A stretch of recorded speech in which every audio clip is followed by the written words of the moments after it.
вами Ира, и сегодня мы будем мыть микроволновую печь. Я сейчас буду мыть микроволновую печь старым проверенным способом. Берем кружку воды и насыпаем туда лимонную кислоту.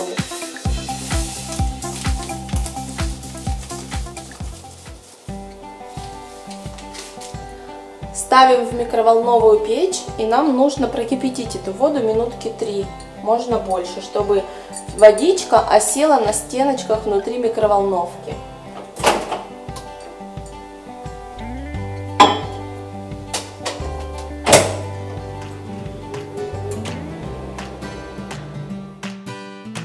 Когда вода закипела и стакан постоял немного в микроволновой печи, достаем его, и теперь все загрязнения очень легко отмыть. Если же у вас плохо получается, используйте пищевую соду.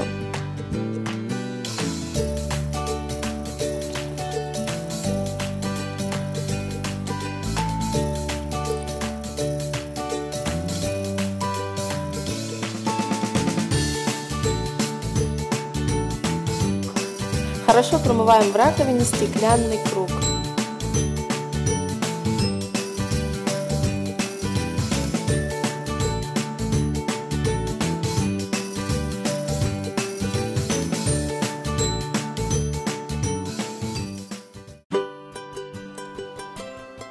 Вытираем все насухо.